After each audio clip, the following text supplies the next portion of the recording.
Clase número 7 de la materia Alabanza y Adoración. Estamos en el punto ya de las vestiduras sacerdotales. Habíamos visto que vamos a ir, entonces, retomando el capítulo 28 de Éxodo. Éxodo, capítulo 28. Vamos a seguir estudiando ahí en ese pasaje. Habíamos dicho que vamos a estudiar ahí 3 capítulos. Decíamos, capítulo 28 nos habla el mandato de Dios o los mandatos de Dios. Capítulo 39, el cumplimiento de esos mandatos que Dios había dado por medio de Moisés. Y el capítulo 10 de Levítico, que es la consecuencia de no obedecer esos mandatos. Vamos a estar basando las cosas en esos pasajes para ver qué es lo que Dios nos quiere dar a entender como sacerdote. Entonces, Éxodo 28, versículo 1, voy a empezar ahí, dice ahí, harás llegar a ti o delante de ti a Aarón tu hermano y a sus hijos consigo, de entre los hijos de Israel, para que sean mis sacerdotes, a Aarón y a Nadab, a Abiú, Eleazar e Itamar, hijos de Aarón. Decíamos inicialmente, Aarón tuvo 4 hijos, pero más adelante en Levítico 10 se reducen a 2 solamente. Nadab y Abiú mueren por ejercer el sacerdocio a su manera y ofrecer fuego extraño. ¿Okay? Fuego del mundo, fuego que hoy se está ofreciendo mucho en las iglesias, un fuego que no trae del Evangelio, no de Jesús, no trae de Dios, pero sí trae mucha gente.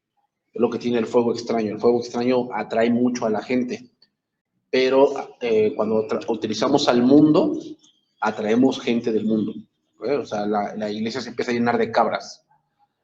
Entonces, nuevamente, decíamos que Dios quería que todo el pueblo fuese sacerdotes. ¿Okay? Dios quería que todo el pueblo fuese sacerdote. Sin embargo, Dios o el pueblo de Israel rechazó por su desobediencia el ser sacerdote. Ahora decíamos el versículo 2, y harás vestiduras sagradas a Aarón tu hermano, para honra y hermosura. Entonces decíamos que son sagradas porque no son de uso común. Quiere decir que no es algo rutinario, que no es algo con lo que se sale siempre, ¿verdad? Sino era un atuendo especialmente para esta ocasión del servicio.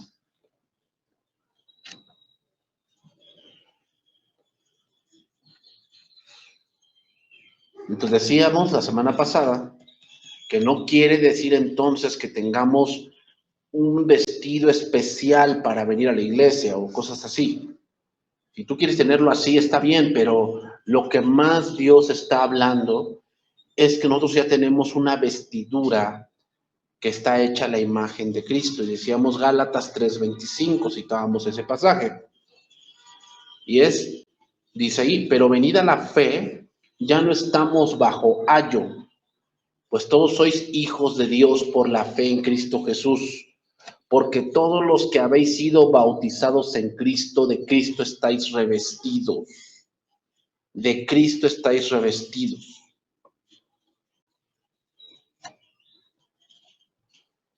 ¿Por qué utiliza la palabra revestidos Pablo? Bueno, la idea del revestimiento es entender que el Antiguo Testamento es la sombra de la realidad presente.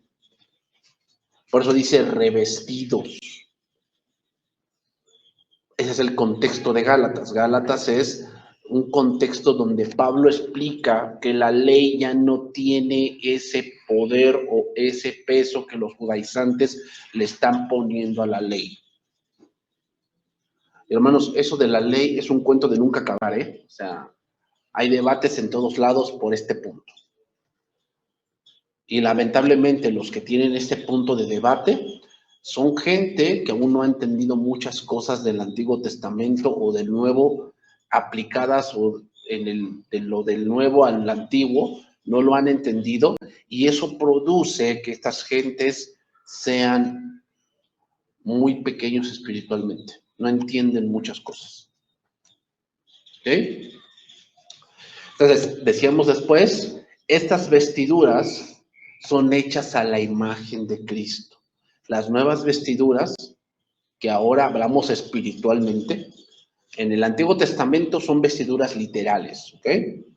Vestiduras literales, o sea, cosas que se confeccionaban conforme al sacerdote. En el Nuevo Testamento, que es donde nosotros ahora pertenecemos, las nuevas vestiduras están hechas a la imagen de Cristo. Entonces tenemos que decir que las vestiduras del cristiano tienen que ver con carácter, tienen que ver con la mente y tienen que ver con la manera de vivir. ¿Ok? Esas son las vestiduras que ahora tenemos. Tienen que ver con el carácter, tienen que ver con la mente y tienen que ver con la manera de vivir. ¿Ok?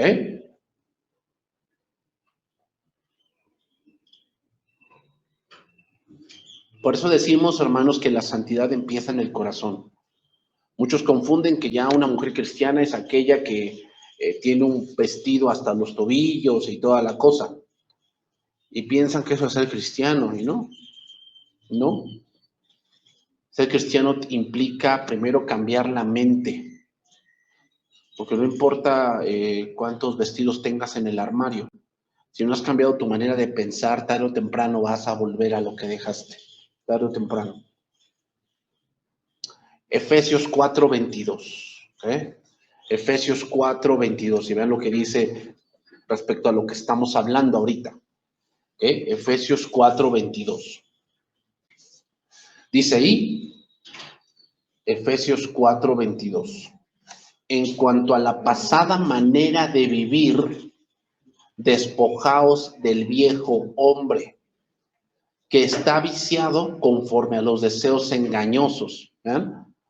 Ahí se refiere viciado, significa que la manera de vivir de esas personas llevan un círculo vicioso. O sea, siempre van a lo mismo, siempre buscan lo mismo, satisfacerse en lo mismo. O sea, llevan un círculo vicioso. Por eso dice viciado conforme a los deseos engañosos. O sea, vean, cuando alguien tiene un problema, por decir, de lujuria, todo va a ese punto. Todo va a ese punto. O sea, todo pensamiento, todo hablar va en doble sentido siempre. Porque tiene ese vicio, o sea, tiene ese vicio de doble sentido. O sea, cuando tiene el vicio, por si la gente que tiene vicio del dinero, todo piensa que va por ese punto. O sea, todo lo ve en forma de ganar algo. No puede hacer cosas por amor, lo hace por interés. ¿Se dan cuenta? O sea, así es el ser humano. O sea, el ser humano que no ha sido renovado tiene ese tipo de cosas, está viciado con algo. Dice ahí versículo 23, y renovaos en el espíritu de vuestra mente.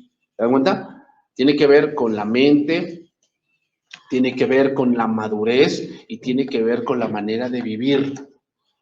Y vestíos del nuevo hombre, creado según Dios, en la justicia y santidad de la verdad. Por lo cual, desechando la mentira, hablad verdad cada uno con su prójimo, porque somos miembros los unos de los otros. Entonces, las vestiduras anteriores eran una vana manera de vivir. Y como se los dije, hermanos, el pueblo sabía del sacerdocio, porque habían visto sacerdotes en Egipto. O sea, vestiduras tenían. Y como hombres y mujeres que llegamos a la iglesia, obvio que sabemos hacer cosas. Es obvio que sabemos. O sea, tal vez llegamos a la iglesia y sabemos tocar un instrumento, pero lo sabemos tocar para el mundo, no para Dios. Necesitamos aprender otra vez. O sea, no aprender música, sino aprender el cómo se sirve a Dios. Tal vez llegamos a la iglesia y sabemos cómo organizar muchas cosas, pero lo sabes organizar para el mundo. Para Dios es otra cosa. Tienes que aprender, renovar la mente. Eso significa. Tal vez en el mundo sabes enseñar alguna materia, qué sé yo, eres catedrático, tal vez. Pero llegar a la iglesia y enseñar la Biblia es otra cosa. O sea, no es lo mismo enseñar la Biblia que enseñar matemáticas, ¿eh? No es lo mismo.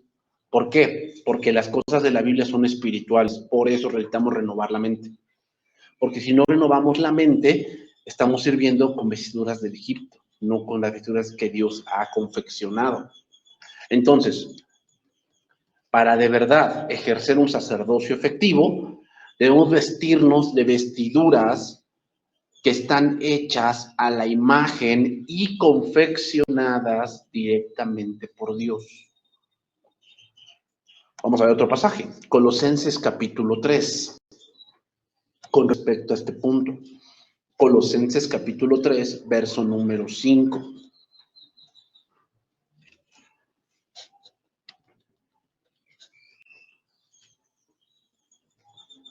Colosenses capítulo 3, verso número 5. Dice ahí, haced morir pues lo terrenal en vosotros, fornicación, impureza, pasiones desordenadas, malos deseos y avaricia, que es idolatría, cosas por las cuales la ira de Dios viene sobre los hijos de desobediencia, en las cuales vosotros también anduvisteis en otro tiempo, cuando vivíais en ellas. Pero ahora dejad también vosotros todas estas cosas, ira, enojo, malicia, blasfemia, palabras deshonestas de vuestra boca. No mintáis los unos a los otros, habiendo despojado del viejo hombre con sus hechos, y vestido y revestido del nuevo, el cual conforme a la imagen del que lo creó, se va renovando hasta el conocimiento pleno. ¿Vean cómo tiene que ver la mente? Tiene que ver la madurez y tiene que ver con la manera de vivir. Esas son las vestiduras sacerdotales que ahora tenemos, donde no hay griego ni judío. Es decir, las vestiduras de Dios no dependen de costumbres. ¿Eh? ¿A qué me refiero con de costumbres? Me refiero a que no podemos implicar cierto hábito que tal vez tenemos por encima de lo que Dios ha indicado. No digo que una costumbre sea mala. Lo que digo es que tal vez esa costumbre, si está usurpando el lugar que Dios ha dicho, ahí puede llegar a ser mala. La costumbre de lavarse las manos de los judíos no era en sí mala. Si lo vemos con el punto de salubridad, lavarse las manos es algo bueno. Pero pensar que esa costumbre puede traer sanidad o santidad al ser humano, estamos agrediendo principios que Dios ya ha impuesto. Por eso dice, donde no hay griego ni judío, circuncisión ni incircuncisión, bárbaro ni escita, siervo ni libre, sino que Cristo es el todo y en todos. Este pasaje está íntimamente relacionado con el pasaje que acabamos de ver en Efesios. Casi todas las mismas palabras leemos de la vida antigua y la nueva. Lo terrenal es lo que proviene de la tierra, lo necesariamente natural y lo que es apenas adámico. Aquí se nos dan algunas pautas o algunos puntos claves de estas vestiduras sacerdotales donde se dice que debemos revestirnos del nuevo hombre. ¿Y qué características tiene este nuevo hombre? Un carácter que tiene dominio propio. Un carácter que tiene dominio propio. Oigan, lo que le digo. No estoy diciendo un carácter que no tiene falla. No, porque eso no existe. Es un carácter que tiene dominio propio. Y no tiene que ver con raza, ¿ok? No tiene que ver con clases sociales. No tiene que ver con el sexo.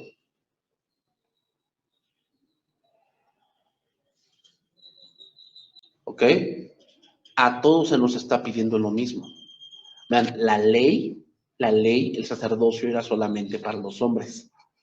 En la ley, el sacerdocio era solamente para los hombres. En el nuevo pacto, el sacerdocio es para todos. Hablamos de la salvación. ¿Ok? Y hablamos del servicio, no hablamos de la autoridad, esa es otra cosa. Porque muchos sacan este pasaje y dicen, ya ven, no hay siervo ni libre, no hay hombre y mujer. Sí, en la salvación, en la redención, en el llamado al servicio, no hay hombre ni mujer. En el punto de la autoridad, sí. En el punto de la autoridad, sí lo hay. Sí hay una distinción. ¿Cuál? Adán fue creado primero. Colosenses capítulo 3, verso 12. Seguimos ahí. Colosenses capítulo 3, verso 12. Vestíos pues como escogidos de Dios, santos y amados, de entrañable misericordia, de benignidad, de humildad, de mansedumbre, de paciencia, soportándoos unos a otros y perdonándoos unos a otros, si alguno tuviere queja contra otro de la manera que Cristo os perdonó, así también hacedlo vosotros. Y sobre todas estas cosas, vestíos de amor, que es el vínculo perfecto. Entonces, ¿qué nos está diciendo? Las nuevas vestiduras siguen los pasos de Cristo. Ese es el punto. Siguen los pasos de Cristo. Entonces, para seguir los pasos de Cristo necesitamos saber lo que Cristo hizo, saber cómo Cristo actuaba, saber lo que Cristo pensaba de cierto tema. Es importante.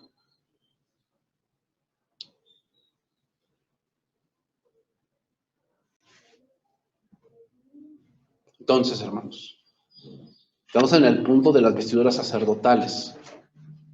Ya no tiene que ver entonces las vestiduras ahora en el Nuevo Testamento con vestiduras de cierto color, que te pongas toga, que si no te la pones, todo ese tipo de cosas. No tiene que ver nada de eso. ¿Ok? La Biblia dice que hay que vestirse con decoro. ¿Ok? O sea, saber hacia dónde vas, a dónde te diriges. Entonces, la vestidura que ahora Dios quiere imponernos tiene que ver con el carácter cristiano. Tiene que ver con eso. ¿Ok? Ahora vamos a ver un pasaje con respecto a las vestiduras, porque hermanos, sin duda, las vestiduras sacerdotales tuvieron un inicio. ¿Ok? Cuando Dios dijo cómo debían hacerse. Pero hay otra cosa que se me vino a la mente analizando este punto. Cuando había cambio de sacerdocio, yo creo que indudablemente vestiduras nuevas tendrían que hacerse. ¿Por qué? Porque imagínate que el sacerdote anterior era chaparrito y el nuevo que pasaba era más alto. ¿Qué hacían? Pues hay que volver a hacerlas. Sí, hay que hacerlas de nuevo. ¿Cómo? ¿Así apretado todo? No, tenían que volver a hacerlas. Y este punto se ve mucho en Apocalipsis, o se ve en Apocalipsis capítulo 3. Y vamos a leer ese pasaje porque quiero analizar algún punto aquí, algo interesante. ¿Ok? Entonces, eso es interesante porque tal vez las vestiduras nuevas tenían que volverse a hacer para el sacerdote nuevo, ¿no? Tal vez era más alto, más bajo, más robusto, más musculoso. Y diríamos, pues ocupamos las anteriores. Pero analizando bien, eso no podía ser. En algunos puntos no podía ser. ¿Por qué? Pues porque no le quedaban. Pues teníamos que hacer nuevas. Entonces, hermanos, según este pasaje que vamos a leer, nosotros también estamos renovando las vestiduras para llegar a las vestiduras finales. Esto lo vamos a ver. Apocalipsis 3:1. Dice, escribe al ángel de la iglesia en Sardis, el que tiene los 7 espíritus de Dios y las 7 estrellas, dice esto: yo conozco tus obras, que tienes nombre de que vives y estás muerto. Sé vigilante y afirma las otras cosas que están para morir, porque no he hallado tus obras perfectas delante de mí. Acuérdate, pues, de lo que has recibido y oído, y guárdalo, y arrepiéntete, pues si no velas, vendré de ti como ladrón, y no sabrás a qué hora vendré sobre ti. Vean lo que dice el siguiente pasaje. Pero tienes unas pocas personas en Sardis que no han manchado sus vestiduras. Luego dice, y andarán conmigo en vestiduras blancas. A ver, primero dice que no han manchado sus vestiduras y después dice, y andarán conmigo en vestiduras blancas porque son dignas. Estamos hablando de dos vestiduras distintas. Una cosa, hermanos, es andar delante de ti mismo y otra cosa es andar con Cristo o delante de Cristo. Es muy distinto. Al que venciere, vea lo que dice, será vestido de vestiduras blancas y no borraré su nombre del libro de la vida y confesaré su nombre delante de mi Padre y delante de sus ángeles. ¿Se dan cuenta? Hay dos vestiduras allí. Una es la vestidura del día a día y otra es la vestidura final a la cual vamos a llegar. Entonces llama la atención esto. ¿Cómo se mancha la vestidura? Bueno, se mancha cuando lo mezclamos con lo mundano. Así se mancha la vestidura. O sea, podemos ser sacerdotes ahorita mezclados con lo mundano y estamos manchando la vestidura de Cristo. Y eso va a tener una consecuencia. ¿Cómo podemos comprobar esto, no? ¿Cómo podemos comprobar esto? Bueno, Pablo mismo lo dice en 1 Corintios 15:35. Lo voy a leer. Recuerden que 1 Corintios 15 está hablando de la resurrección de los muertos. Y Pablo, a partir del verso 35, empieza a hablar de las vestiduras que tendremos cuando resucitemos. O sea, del nuevo cuerpo que tendremos. Dice, pero dirá alguno, ¿cómo resucitarán los muertos? ¿Con qué cuerpo vendrán? Necio, dice, lo que tú siembras no se vivifica, sino muere antes. Y lo que siembras no es el cuerpo que ha de salir, sino el grano desnudo, ya sea de trigo o de grano. O sea, obviamente cuando tú siembras una semilla, no sale otra semilla, sale una matita, sale una flor, un tallo. O sea, que murió esa semilla y nació algo diferente, que trae semilla. Pero Dios le da el cuerpo como Él quiso. Lo que está ejemplificando aquí Pablo es el cuerpo, ¿ok? Y cada semilla, su propio cuerpo. O sea, cada semilla nace una flor, nace un tallo con ciertas características que dicen, este es un aguacate, este es manzanilla, este es hierbabuena. Cada semilla tiene su característica cuando tiene un cuerpo. No toda carne es la misma carne, sino que una carne es la de los hombres, otra carne la de las bestias, y otra la de los peces, y otra la de las aves. Eso lo comprobamos con la biología. Y hay cuerpos celestiales y cuerpos terrenales, pero una es la gloria de los celestiales y otra la de los terrenales. Una es la gloria del sol y otra la gloria de la luna. ¿Por qué dice esas cosas Pablo? Sobre la gloria de la luna, la gloria del sol, otra la gloria de las estrellas, pues una estrella es diferente a otra en gloria. ¿A qué se está refiriendo Pablo? A que cuando resucitemos, sí, todos seremos transformados, pero algunos tendrán más gloria que otros. ¿Cómo se puede comprobar eso? Bueno, seguimos leyendo. Así también en la resurrección, ¿verdad? Está diciendo cosas y luego dice, así también, o sea, habiendo dicho eso que dije, así también en la resurrección de los muertos. Se siembra en corrupción, resucitará en incorrupción. Se siembra en deshonra, resucitará en gloria. Se siembra en debilidad, resucitará en poder. Se siembra cuerpo animal, resucitará cuerpo espiritual. Hay cuerpo animal y hay cuerpo espiritual. Así también está escrito, fue hecho el primer Adán, alma viviente, y el tercer Adán, espíritu vivificante. Mas lo espiritual no es primero, sino lo animal, luego lo espiritual. El primer hombre es de la tierra, terrenal. El segundo hombre, que es el Señor, es del cielo. ¿Cuál es el terrenal? Tales los terrenales. ¿Y cuál es el celestial? Tales también los celestiales. Y así como hemos traído la imagen del terrenal, traeremos también la imagen del celestial.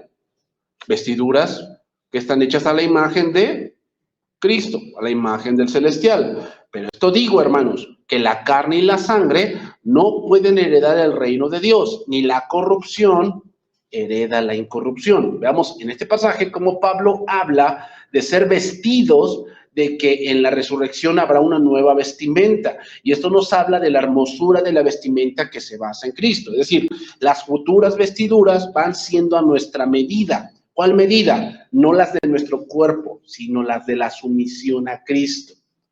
Por eso dice, andarán conmigo en vestiduras blancas. Entonces, lo que vivamos acá aparecerá allá.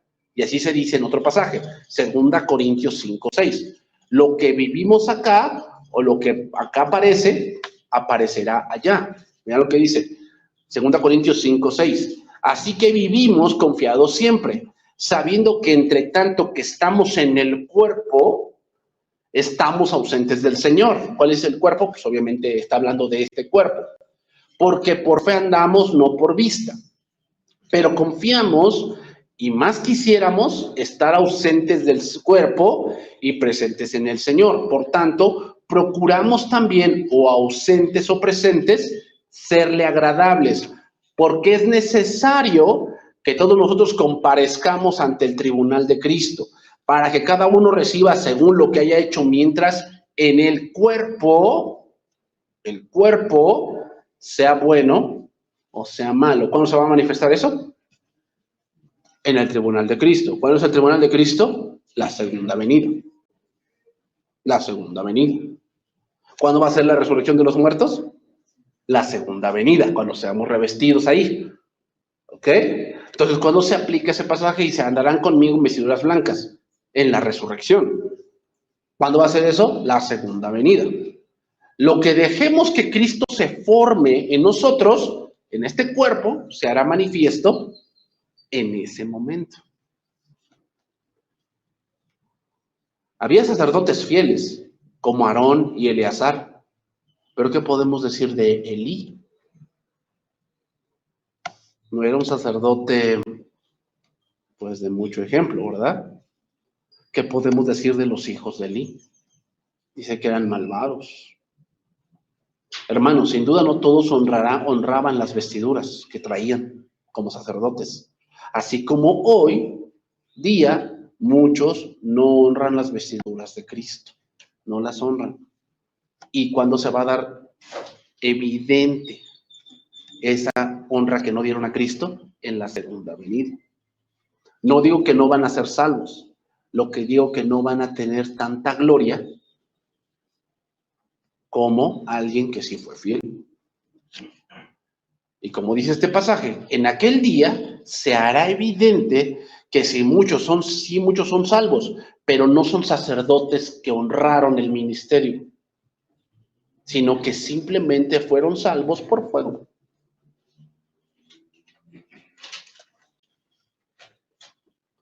Entonces, ahí tienes algunos por ahí, le dice a Sardis, tienes algunos que no han manchado sus vestiduras. ¿Qué quiere decir? Que todavía permanecen fieles.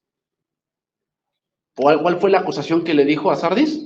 Tienes nombre de que vives, pero estás muerto. O sea, me ministras a mí, pero tu vida es de un muerto. Tu vida es de un muerto, o sea, por ahí como que aparentas que estás vivo, o sea, como que aparentas que vienes, aparentas que me sirves, aparentas que oyes mi voz, pero todo lo que haces, ¿qué? Pues es alguien que no me conoce. Pero hay algunos por ahí que no han manchado sus vestiduras. ¿A qué se refiere?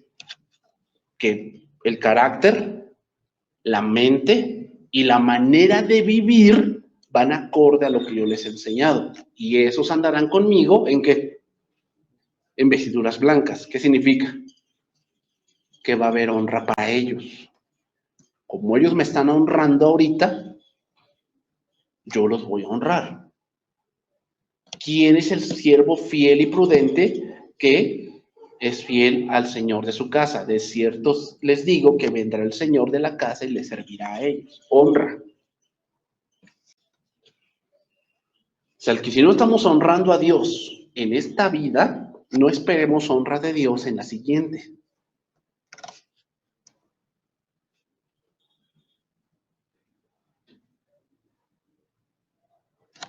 Veamos el libro de Malaquías. Dios recrimina a los sacerdotes porque no honraban a Dios con sus sacrificios. Entregaban lo cojo, lo enfermo, lo tuerto. decían dentro de ellos, qué fastidio es servir a Dios. Entonces les dice, de cierto me habéis robado. No le dice al pueblo, le dice a los sacerdotes que le habían robado. ¿Cómo? Dice, pues ustedes no traen lo que es mío. ¿Por qué? Porque recuerden que en la ley ya estaba impuesto qué es lo que se debía traer. En la ley ya estaba impuesto. Entonces vamos a continuar analizando. Éxodo 28. Vamos a ver para qué servían esas vestiduras de Aarón o del sacerdote. Para dos cosas. Dice ahí, Éxodo 28, versículo 2. Y harás vestiduras sagradas a Aarón tu hermano, para honra y hermosura. Dos cosas. Honra significa para algo que tenga esplendor. ¿Qué dijo Pablo? Y una gloria de una estrella es diferente a la gloria de otra. Las vestiduras sacerdotales traían un esplendor que lo distinguía de todos. O sea, cuando tú veías las vestiduras sacerdotales o del sumo sacerdote, inmediatamente tú decías, este es el sumo sacerdote. No había de otro. Eso traía honra. Y hermosura significa, en el hebreo significa algo que trae una gloria. A ver, pensemos. ¿No habría sacerdotes guapos o bien parecidos?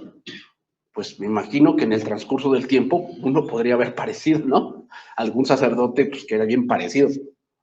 Sin embargo, la belleza a la que se refiere aquí no es la terrenal, sino que las vestiduras apuntaban a Cristo, quien nos viste de honra y hermosura. Y eso se le dice a las mujeres. Primera de Pedro 3:3, dice ahí, Primera de Pedro 3:3, vuestro atavío no sea el externo, de peinados ostentosos, de adornos de oro o de vestidos lujosos, sino el interno, el del corazón, en el incorruptible ornato de un espíritu afable y apacible, que es de grande estima delante de Dios, porque así también se ataviaban en otro tiempo aquellas santas mujeres que esperaban en Dios, estando sujetas a sus maridos, como Sara obedecía a Abraham, llamándole Señor, de la cual pues vosotras habéis ido a ser hijas, y si hacéis el bien, sin temer ninguna amenaza. Lo voy a leer en traducción viviente, Primera de Pedro 3:3. No se interesen tanto por la belleza externa. Ojo, no dice, nunca se embellezcan. No se interesen tanto en la belleza externa, los peinados extravagantes, las joyas costosas o la ropa elegante. En cambio, vístanse con la belleza interior, la que no se desvanece, la belleza de un espíritu tierno y sereno, que es tan precioso a los ojos de Dios. Así es como lucían hermosas las santas mujeres de la antigüedad. Ellas confiaban en Dios y aceptaban la autoridad de sus maridos. Ay, no, eso quítenlo. Por ejemplo, Sara obedecía a su esposo Abraham y lo llamaba Señor, o sea, lo llamaba con respeto, significa. No como pelele, ay, gordo. No, con respeto. Lo llamaba con respeto a su esposo. Ustedes son sus hijas cuando hacen lo correcto, sin temor a lo que sus esposos pudiesen hacer. Entonces, ¿qué significa entonces que belleza y hermosura? Tiene que ver con el interior. Tiene que ver con el interior. La sabiduría traerá delante de ti gracia y hermosura.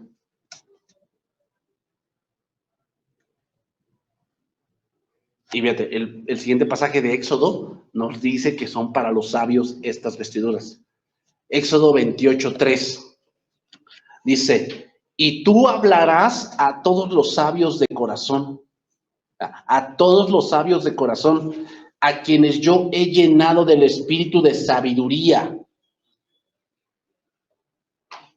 en la versión oro, dice, de la cual tratarás con todos aquellos hombres entendidos. ¿Entendidos de qué?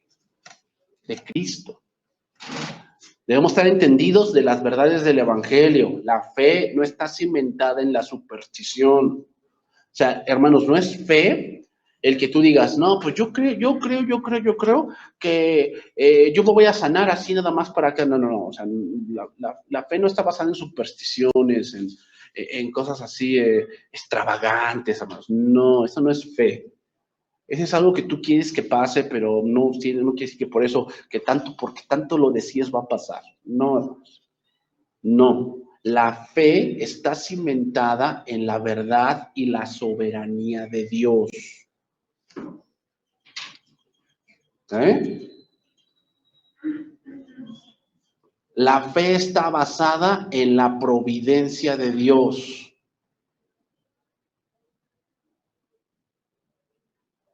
Eso es fe. La fe no es para que se haga mi voluntad, sino para que se haga la de Dios. Eso es fe.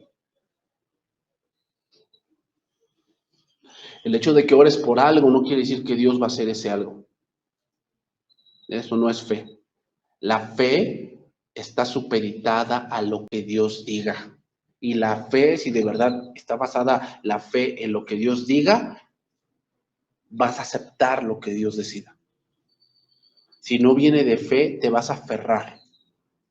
Eso no se llama fe. Se llama necedad.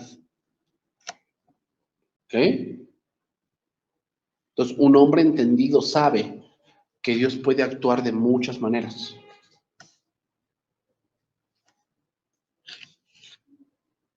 Versículo 4 de Éxodo 28. Las vestiduras que harás son estas: el pectoral, el efod, el manto, la túnica bordada, la mitra, el cinturón. Hagan pues las vestiduras sagradas para Aarón tu hermano y para sus hijos, para que sean mis sacerdotes. Pregunta: de toda esta lista que se da, ¿qué es lo que Dios no aborda?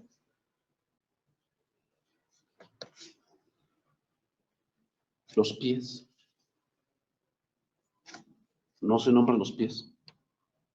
Habla mucho de la cabeza, el pecho, los lomos, pero no habla de los pies. Eso quiere decir que los sacerdotes andaban descalzos. ¿Por qué? Porque todo el lugar del tabernáculo era santo. ¿Y qué le dijo Dios a Moisés? Quita el calzado de tus pies, porque el lugar en donde estás, tierra santa es.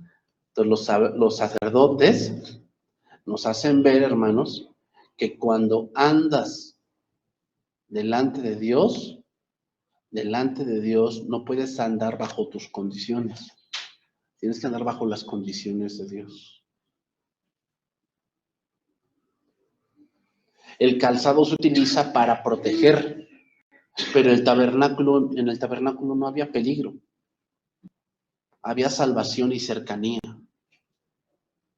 Quitarnos el calzado de los pies implica establecer el dominio de Dios sobre mí. ¿Quién otro se quitó el calzado? Josué. Cuando se acuerdan que encontró al ángel de Jehová con la espada desenvainada. Y entonces dice que Josué se acercó y le dijo: ¿eres de los nuestros o de nuestros enemigos? Y él le dijo: no, sino como el príncipe de los ejércitos de Israel, vengo yo ante ti. Entonces le dijo: ¿qué dijo el Señor a mi Señor? Y dice: quita el calzado de tus pies. ¿Qué quiere decir? Yo soy el que dirijo, Josué, no tú. Tú estás aquí, sí, tú eres el mensajero, pero el que dirige la batalla y el que les va a dar la victoria soy yo. Pues lo mismo, cuando estamos ministrando delante de Dios, debemos entender, hermanos, que no es en tus fuerzas ni es porque tú seas muy inteligente, no. Quítate el calzado, o sea, deja tu ego y todo ese tipo de cosas. No eres tú, es el Señor. Haré una descripción rápida de las vestiduras que se nombran aquí, para ir yéndonos por la parte final. El pectoral, que es lo que se nombra aquí, ¿ok?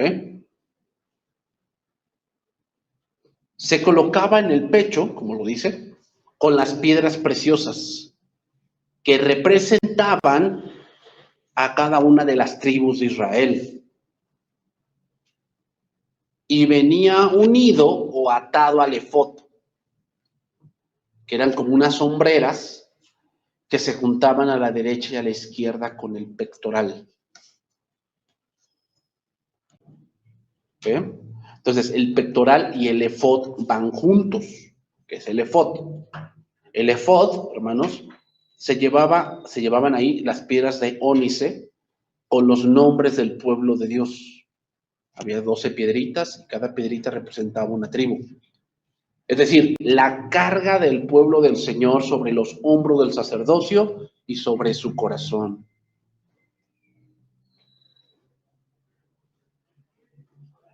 Vamos a conocer aquí algo interesante. En el pectoral también se le llamaba el pectoral del juicio. ¿Por qué razón? Cuando había dudas de que si esto era o no de Dios, se ponía delante del sacerdote en el pectoral y se llamaba el Urim y el Tumim, que significaba luces y perfecciones, es lo que significaba. Cuando se decía la verdad, había una luz y señal entre las piedras para que significaba que eso era de Dios. Y cuando algo no era de Dios, también había señales de Urim y Tumim que significaba que eso no era de Dios. ¿Qué significa esto? Que los sacerdotes del Nuevo Testamento deben de tener discernimiento de qué es de Dios y que no. No todo es de Dios. No todo. O sea, el hecho de que compagine con lo que tú quieres que pase, no quiere decir por eso que eso es de Dios. Debemos discernir si algo es de Dios o no es de Dios. ¿Ok? Y la primera parte para discernir es la palabra. Es la palabra, hermanos. Recuerden lo que dice Gálatas 1. Todo aquello que no se amolde al evangelio, en las cosas que les hemos enseñado, el tal sea anatema. Hebreos 5:13. Y todo aquel que participa de la leche es inexperto en la palabra, porque es niño. No dice es inexperto en los sentimientos, no, dice es inexperto en la palabra, pero el alimento sólido es para los que han alcanzado madurez. ¿Y cómo se ve que has alcanzado madurez? Dice, para los que por el uso tienen los sentidos ejercitados en el discernimiento del bien y del mal. Como sacerdotes debemos saber discernir el bien y el mal. Tenemos que saber discernirlo. O sea, no podemos discernir el bien y el mal, hermanos, con lo que me convenga. Eso no es discernir. Eso es querer lo tuyo. Hay cosas que no nos convienen y que van a pasar, pero así es la voluntad de Dios. Recuerden, hermanos, que la justicia de Dios no tiene que ver con que te guste. La justicia de Dios tiene que ver con la verdad. Tiene que ver con la verdad. ¿Qué cosa es la verdad? La palabra es la verdad. O sea, tenemos que discernir, esto va acorde a lo que Dios ha revelado en su palabra, por ahí vamos. Oye, pero parece ese camino muy difícil. Pero si concuerda con lo que Dios dice, eso es lo que Dios dice que hagamos. Es que yo siento, ¿no? ¿Qué dice tu corazón? Estás perdido con eso. Estás perdido. Si te sigues yendo por el corazón y todo ese tipo de rollos, estás perdido, ¿eh? Eres un niño todavía. Recuerden, la razón antes que el corazón. La razón antes que el corazón. Debemos discernir lo que es de Dios o no es de Dios, porque esta era una de las tareas que se le daba a los sacerdotes, la de enseñar al pueblo a diferenciar entre lo santo y lo profano. ¿Cómo vamos a enseñar al pueblo a discernir entre lo santo y lo profano si tú mismo no sabes qué es eso? Eso es lo que también te toca como padre hacer, enseñarle a tu hijo lo bueno y lo malo, ¿no? Él te va a decir, ay, pero es que papá, ¿por qué a mí no me dejas? O sea, yo siento feo que no me dejas. Pero no quiere decir por eso que lo que estás decidiendo está mal, porque él se siente mal. No, no. El hecho de que él se sienta mal y se enoje no quiere decir por eso que tu decisión está mal. ¿Sientes eso porque, ay, pues bien sentimental tú? No. La razón antes que el corazón. Razona. ¿Hacia dónde se dirige esa decisión? Eso es como lo que sacerdotes debemos de hacer. Por eso se requiere tener sensibilidad en el espíritu. Debemos ser sensibles a la voz de Dios. No debemos estar mezclando lo de Dios con lo profano, el espíritu con el alma. El alma es el centro de las emociones. No, con lo del mundo y hasta con lo del diablo. Porque este pone trampas sutiles y encubiertas, hermanos. Debemos diferenciar lo de la carne, lo del ego, lo del alma con lo de Dios. Debemos diferenciar.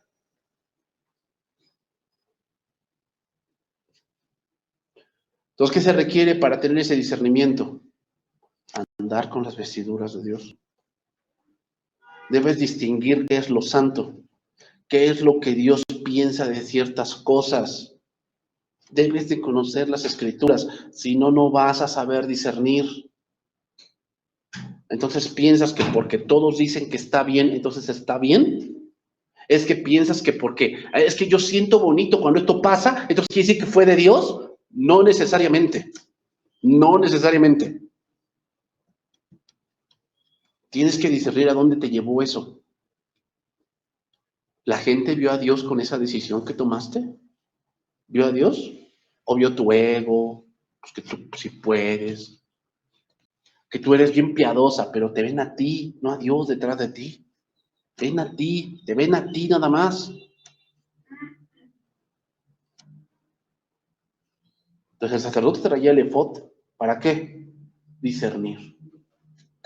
Y tú y yo tenemos que saber discernir. ¿Qué es lo que es de Dios? ¿Será el tiempo de Dios? No, pues que sí, sí. ¿Y cómo sabes que es el tiempo de Dios? ¿Cómo sabes? Hay muchas maneras de saberlo. La primera es por la palabra. Y si estás estudiando constantemente o escuchando la palabra te confirma, en verdad. O sea, si tú estás poniendo atención a la palabra cada vez que se lee o cada vez que la escuchas, en alguno de esos pasajes Dios te va a confirmar lo que no tienes que hacer, lo que sí tienes que hacer. Es algo que, pues, por eso debe ser sensible. Debe ser sensible. Yo entiendo que muchos se van por lo de Gedeón, pero hermanos, analícenlo bien. Cuando Gedeón pidió señal, no era porque debemos pedirle señal a Dios. Ese punto de Gedeón es una decadencia espiritual de Gedeón, porque ustedes analicen a los jueces anteriores, ellos jamás pidieron señales. El que pidió señal fue Gedeón y hablaba de su decadencia espiritual. Yo no digo que Dios lo pueda responder así, hermanos, pero muchas veces confundimos lo que yo quiero con lo que Dios me responde. Podemos forzar muchas cosas, ¿eh? Podemos forzar muchas cosas. Y no necesariamente eso es de Dios.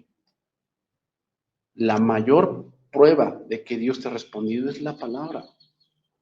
Tenemos que estar estudiando la palabra.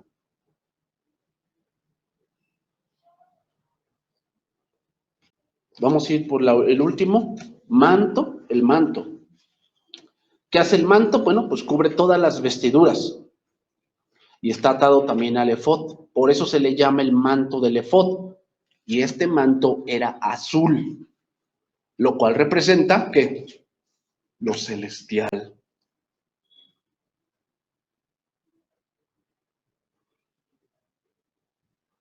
Lo que dice Pablo en Filipenses. Así pues, todo lo amable, todo lo puro, sea de buen nombre, si hay virtud alguna, sea algo digno de alabanza, en eso pensad. Como sacerdotes, hermanos, tenemos que tener un pensamiento renovado. No vamos a entender la voluntad de Dios si no renovamos la mente. si no renovamos la mente. O sea, les voy a dar otro ejemplo.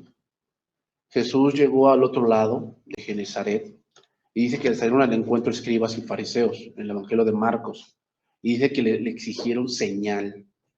Y dijo Cristo que la generación maligna y perversa pide señal, pero señal no le será dada, sino la señal de profeta Jonás. ¿Se dan cuenta? La generación pide señal. Señales ya había habido muchas. Dios ya había hecho muchas señales, Jesús. O sea, se dan cuenta, hermanos, o sea, tengamos cuidado con ese punto. La mayor señal que tú puedes tener es la palabra de Dios. Yo no digo que Dios no pueda dar señales, pero hermanos, muchas veces estamos ensimismados con que algo pase, que tomamos cualquier cosita para pensar que sí Dios quiere. Y no estamos centrados en lo que de verdad debe ser la palabra. La palabra, hermanos, la palabra, la palabra. A veces estamos muy afanados en que queremos que algo pase. ¿Y qué dice la palabra? Por nada estéis afanosos. Estamos esperando que algo pase y muchas veces estamos tan afanados que cualquier cosita la confundimos con que algo pasó. Y no, hermanos, tenemos que estar orando constantemente. Si no sean oídas vuestras oraciones delante de Dios y la paz de Dios, que sobrepasa todo entendimiento, guardará vuestros corazones y vuestros pensamientos en Cristo Jesús. Muchas veces esa falta de paz hace que confundamos muchas cosas. Sí, hermanos, o sea, por eso les digo, el discernimiento no solamente tiene que ver con, pues, con que yo sienta bonito. No te vayas por eso. El corazón es engañoso más que todas las cosas. Más que todas las cosas. O sea, el hecho de que sientas bonito con que algo pasó, no quiere decir ciertamente que eso es de Dios. ¿Tú piensas que Eva no sintió bonito cuando agarró el fruto? Pues obviamente, porque se trataba de lo que ella quería, pero no de lo que Dios quería. O sea, no nos dejemos llevar por ese tipo de cosas, hermanos. La razón antes que el corazón. La palabra antes que mis deseos, hermanos. La palabra. Pero debemos estar abrevando en la palabra. Abrevando en la palabra. Ahí lo vamos a dejar, hermanos, porque falta la mitra. Falta el cinto, ¿verdad? Y ahí debemos analizar algunas otras cosas más. Bien, hermanos, vamos a terminar aquí.